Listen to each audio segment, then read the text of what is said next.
마가복음은 오늘 본문으로 해서 딱 반으로 나누어지게 됩니다. 이제 요 앞에까지는 기적 이야기가 많이 나옵니다. 그래서 예수님의 어떤 기적 이야기, 기적 기사가, 이적 기사가 이제 앞에 많이 나오는데요. 이제 오늘 본문 이후부터는 기적은 두 번밖에 나오지 않습니다. 그 대신에 예수님의 순환에 대한, 고난에 대한 이야기가 많이 나오게 됩니다. 그 앞부분은 주로 갈릴리, 이제 가버나움 그쪽 사역이라면, 이제 오늘 본문부터는 이제 거기에서 출발해가 어디로 점점 내려오는가 하면 남유다로 내려오고, 유다에서 이제 예루살렘, 오늘 종료휴일이죠. 예루살렘으로 들어가시는 이제 그런 내용. 지리적으로 이제 계속 이동하고 있습니다. 십자가를 향해서. 그게 이제 언제부터 시작되는가 하면 이제 오늘 본문에서부터 시작됩니다. 그래서 1장 1절을 이렇게 시작하죠. 예수 그리스도의 복음의 시작이다. 그게 이제 8장 앞까지입니다. 그리고 또 새로운 시작이 있습니다. 그게 이제 오늘 본문부터는 또 새로운 시작, 복음의 새로운 시작. 그것이 이제 오늘 본문입니다. 여기서 예수님께서 제 아들에게 묻습니다. 어디냐면 가이사라 빌립보인데요. 이거는 갈릴리보다는 조금 북쪽입니다. 그래서 예수님이 사역하시던 곳에서 조금 지금 자리를 떠나서 이제 그동안 7장까지의 모든 사역, 8장 앞에까지의 사역을 다 정리하시면서 제 아들에게 이제 질문하는 시간입니다. 예수님께서 질문하죠. 사람들이 나를 누구라 하느냐. 그러니까 제 아들이 말합니다. 세례 요한, 엘리야, 선지자 중에 하나다. 이 말은 굉장한 칭찬입니다. 예, 엘리야는 선지자의 대표고 세례 요한은 마지막 선지자고, 예, 그리고 선지자들은 다 의인이었고 훌륭한 사람들이었거든요. 그래서 예수님을 볼 때 예수님은 선지자 중에 한 명이다. 이거는 사람들의 이제 생각입니다. 우리 예수님께서 물으십니다. 너희는 나를 누구라 하느냐. 참 이게 중요합니다.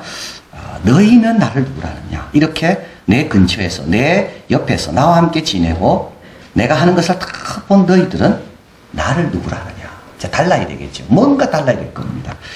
베드로가 대답합니다. 주는 그리스도입니다. 이 그리스도라는 말은 기름 부음 받았다는 메시아라는 뜻인데요. 이건 그리스도라는 말은 헬라어고, 이게 히브리어로 하면 메시아. 헨델의 메시아. 이거는 어디서 온 거냐면 구약 히브리어에서 온 거고, 만약에 헨델이 그 제목을 신약으로 붙였다면 헨델의 그리스도 이렇게 됐겠습니다. 예, 그래서 이제 그리스도라는 말은 메시아, 왕이라는 말입니다. 이 뜻은 뭐냐면 선지자들이 우리에게 올 것이라고 예언한 그분. 이제 그래서 그분이 오셨기 때문에 더 이상 예언은 이제 필요 없게 됩니다. 예언이 완성된 분. 자, 그리고 나서 우리 이제 이런 고백을 어떻게 했을까요? 이제 우리 예수님께서 마태복음에 보면 이 고백을 들으시고 이렇게 말씀한 게 나옵니다. 16, 17절 읽어봅니다. 바요나 시몬아 내가 복이 있도다. 이를 내게 알게 하니는 혈육이 아니요 하늘에 계신 내 아버지입니다. 예수님에 대해서 고백했습니까? 이거는 내가 한 게 아닙니다. 내 안에 성령께서 역사하셔서 한 것. 이게 복받은 사람입니다. 자, 그리고 고린도서 12장 3절 또 한번 읽어봅니다. 그러므로 내가 너희에게 알리노니 하나님의 영으로 말하는 자는 누구든지 예수를 저주할 자라 하지 아니하고 또 성령으로 아니하고는 누구든지 예수를 주시라 할 수 없느니라. 내가 예수님을 주라고 고백합니까? 그리고 누군가 예수님에 대해서 함부로 말하면 기분이 막 나빠지고 대들고 싶습니까? 이거는 내 안에 뭐가 있다고요? 성령께서 역사하고 계신다는 증거입니다. 자, 베드로는 사실 예수님 옆에 있었기 때문에만 고백한 건 아닙니다. 하늘에 계신 아버지가 알려주셨기 때문에 이런 고백을 할 수 있은 겁니다. 자, 그리고 나서 예수님께서 이제 때가 됐죠. 이제 예수님에 대해서 뭔가 좀 알게 됐습니다. 그래서 이제는 더 깊은 것을 가르쳐야 됩니다.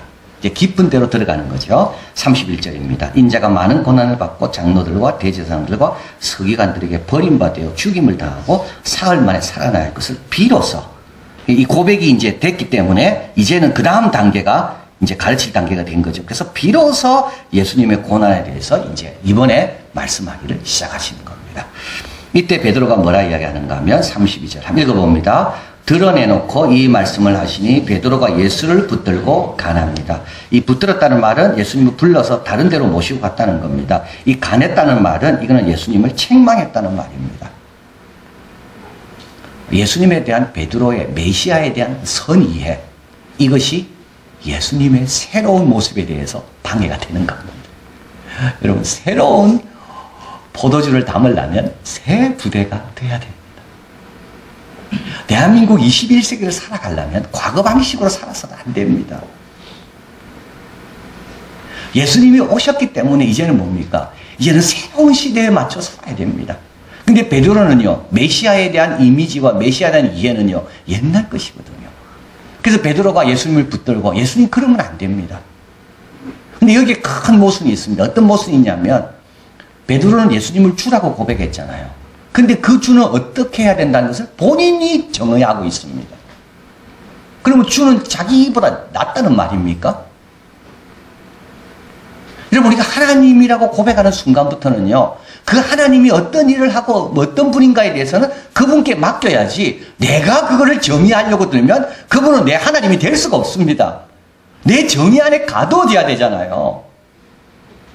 여러분, 이걸 우리가 늘 조심해야 됩니다. 하나님 보고 이래라 저래라, 이걸 하나님이 시험하는 거고 하나님께 강요하는 겁니다. 그분은 더 이상 내 하나님이 아닙니다. 그분은 나보다 못한 종입니다.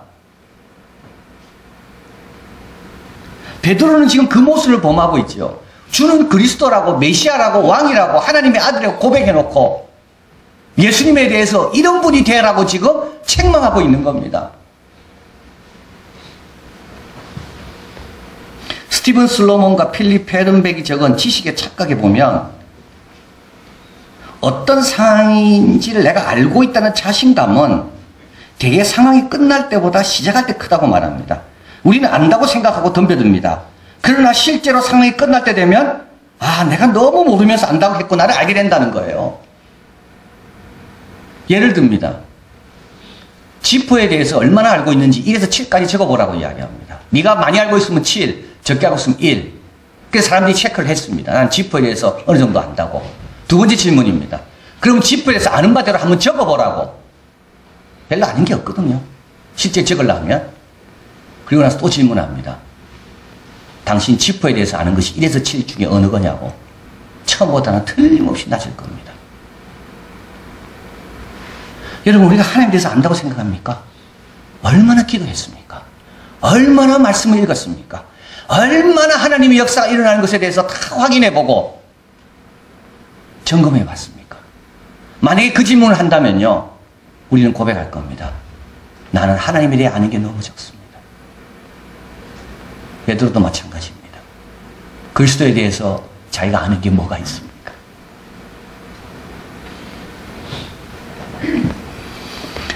오히려 예수님께서 베드로를 꾸짖습니다. 이런 우리들을 꾸짖을 겁니다.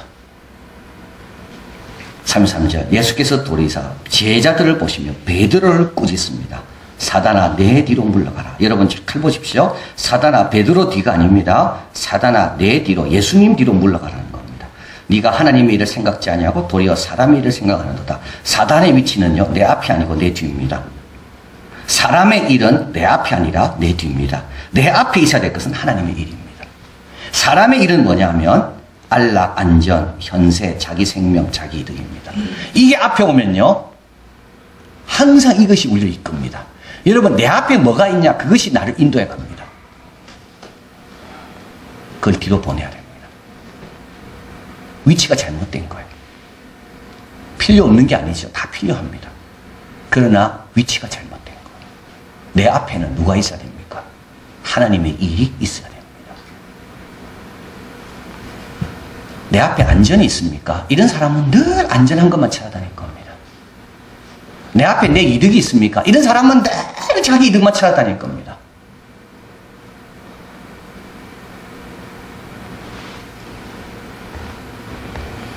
내 앞에 뭐가 있냐? 그것이 나를 이끌게 되어 있습니다.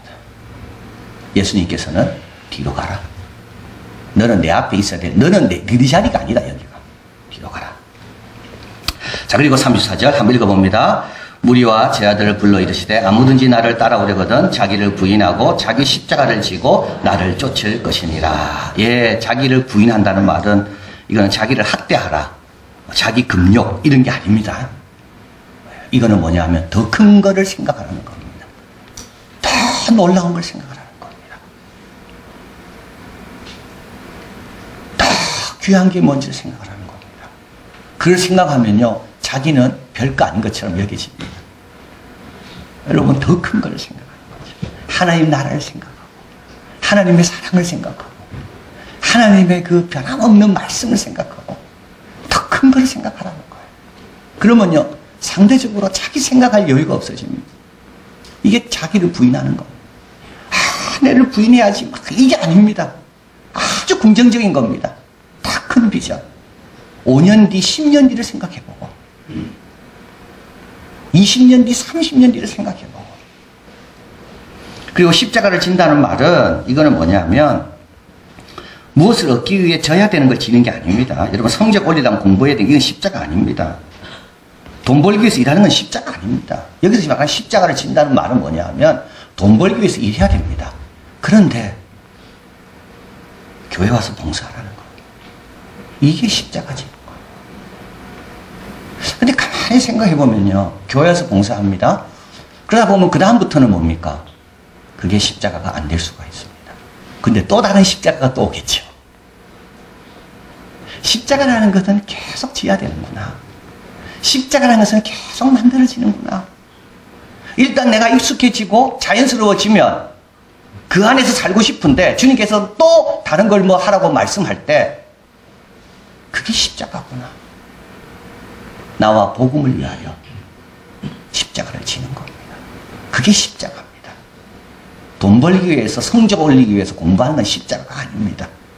그걸 예수님이 지라고 그건 누구나 져야 됩니다. 그걸 감당하다가 주님께서 복음을 위해서 이걸 감당하라. 이럴 때 지는 것이 십자가다. 자, 그래서 그리스도인은 누군가 여기 적어놨습니다. 그리스도를 주로 알고, 그죠? 주는 그리스도입니다. 주로 알고, 예수님을 주로 알고, 예수님과 복음을 위하여 대가를 지불하는 자가 그리스도입니다.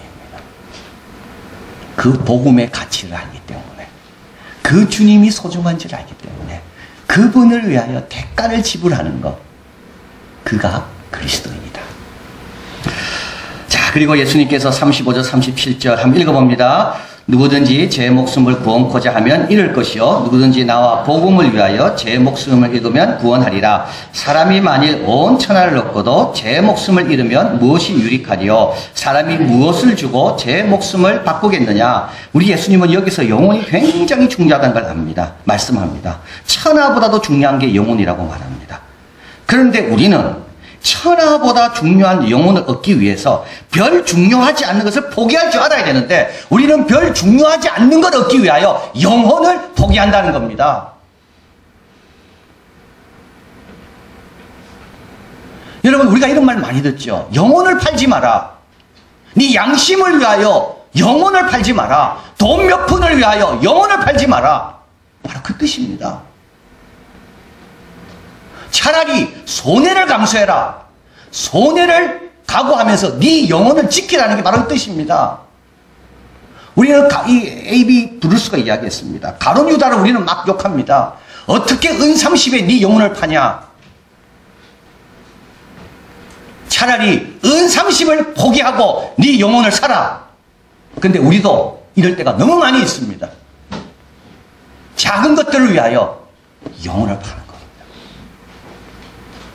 작은 편리를 위하여, 작은 안식을 위하여, 작은 편안함을 위하여 내 영혼을 파는 거죠. 근데 영혼은요 얼마나 중요한지 영혼을 지키기 위하여 그런 것들을 팔아야 되는 겁니다. 천하보다 중요한 게 영혼이라. 그래서 이걸 가리켜서 아르레 카이사리우스는 자기애의 바른 질서라고 이야기했습니다. 나를 진정으로 사랑하는 사람은 바른 질서 가운데 있어야 자기를 사랑하는 겁니다. 첫사람 아담이 왜 실패했을까요? 자기의 질서를 어긋났기 때문에. 여기서 질서는요, 나와 복음을 위해 자기를 잃는 사람은 그 영혼을 얻는다는 겁니다. 내 앞에 자기를 두지 말고 내 앞에 큰 주님의 사랑과 십자가와 말씀을 두는 그 사람은 오히려 영혼이 막 살아난다는 거예요. 이게 자기의 바른 질서입니다. 38절 누구든지 이 음란하고 죄 많은 세대, 여러분 이 음란하고 죄 많은 세대는 어떤 세대입니까? 우리의 영혼을 쾌락으로 살려는 세대입니다. 죄 많은 세대는요 우리의 이 영혼들을 계속 죄로, 꾀로, 죄악으로 영혼에 상처를 주려는 세대가 이 세대입니다. 나와 내 말을 지켜라. 그러면요, 이 가운데서 영혼을 지키고 영혼이 살아나는 겁니다. 나와 내 말을. 제가 이제 점심 먹으러 세이브존에 갔는데요. 이게 제가 앉아있고 옆에 이제 어떤 아기와 아버지와 엄마가 앉아있었습니다. 근데 제가 깜짝 놀랐습니다. 저보다 더한 분을 제가 만났습니다. 이게 이제 쌀국수집. 쌀국수가 나왔거든요. 그 아버지가 기도하자 그러더라고요. 그리고 길게 기도하더라고요. 짧게 기도 안 하면 하나님 감사합니다. 잘 이렇게 기도 안 하더라고요. 하나님 이거 주셔서 감사합니다. 우리 아이가 총명하고 지혜롭게 잘 자라게 해주십시오. 오늘도 하나님 축복해 주십시오. 예수님의 이름으로 기도합니다. 아멘. 밀레의 만종, 그 기도하는 그 모습이 바로 이 모습이구나. 여러분은 영혼을 지키기 위하여 그 정도 부끄러움은요, 감수해야 됩니다. 그래야 영혼이 지켜집니다. 여러분, 가정에서요, 꼭 기도하십시오. 기도 몇 분 안 걸리거든요. 근데도요, 그게 익숙하지 않아서 우리는 음란하고 죄 많은 세상 속에 살면서도 이 영혼을 지키기 위하여 수고하지 않는 겁니다. 여러분, 이 세상은 주님 말씀합니다. 음란하고 죄 많은 세상이다. 그래서요, 하나님 조롱하고 기도 비웃고 예배 드리는 거 우습게 여기고 인간의 것들을 앞에 세우면서 우리는 이 세계 속에서 어떻게 살아야 됩니까? 네 자리로 돌이키는 거죠. 너는 앞에 있지 말고 뒤로 가라. 내 앞에는 주님의 말씀, 주님의 십자가, 주님이 보이신 경건의 본이 내 앞에 있을 뿐이다. 자, 이제 이 19장으로 보면 예수님은 제 아들과 함께 변화산에 오릅니다. 이제 고난을 받고 버림받고 죽임당하게 되는 우리 예수님입니다. 변화산에서 소리가 들립니다. 마가복음 9장 7절입니다. 마침 구름이 와서 저희를 덮으며 구름 속에서 소리가 나되 이는 내 사랑하는 아들이니 너희는 저의 말을 들어라. 1장에서는요, 예수님께서 세례받으실 때 이 음성이 예수님께만 들렸습니다. 이는 내 사랑하는 아들이요 내 기뻐하는 자라. 예수님이 고난에 대해서 말씀하고 난 다음에 즉 십자가를 지러 가시는 그 상황에서는 이 음성이 누구한테 들리는가 하면 제자들에게 들리는 것. 비록 예수님이 내 생각과 달라도, 비록 사람들이 그를 버린다 해도 우리는 누구라고요? 그리스도인은요, 그의 말을 듣고 그를 부끄러워하지 않는 자입니다. 그를 따라서 십자가를 지고 자기를 부인하며 더 큰 비전을 향해 힘차게 따라가는 사람이 바로 우리다. 천하가 줄 수 없는 평강과 영광이 이 자에게 있을 것이고, 그리고 우리는 주님 맡긴 사명을 잘 감당하는 자들이 될 줄을 믿습니다. 사랑하는 하나님 감사합니다. 부족한 저희들에게 참 천하보다 귀한 생명을 허락하여 주시고, 참 육신으로 알 수 없고 배워도 알 수 있고 은금으로 깨달을 수 없는 주님에 대한 바른 고백과 깨달음이 있게 하셔서 너무 감사합니다. 우리는 거듭난 영혼입니다. 음란하고 죄 많은 세계 가운데 이 영혼 잘 지키게 하시고, 이 영혼을 건지고 지키기 위하여 지불해야 될 여러 대가들이 있다면 두려워하고 염려하고 아까워하지 않고 과감하게 버리고 과감하게 포기하고, 그 대신 주님신 큰 비전과 우리에게 맡긴 그 십자가 감사함으로 지고 주님을 잘 따라가서 주님께서 우리에게 약속하신 천하보다 귀한 그 풍성함을 누리며 사는 우리들이 다 되게 하여 주시옵소서. 예수 그리스도 이름으로 기도하옵나이다.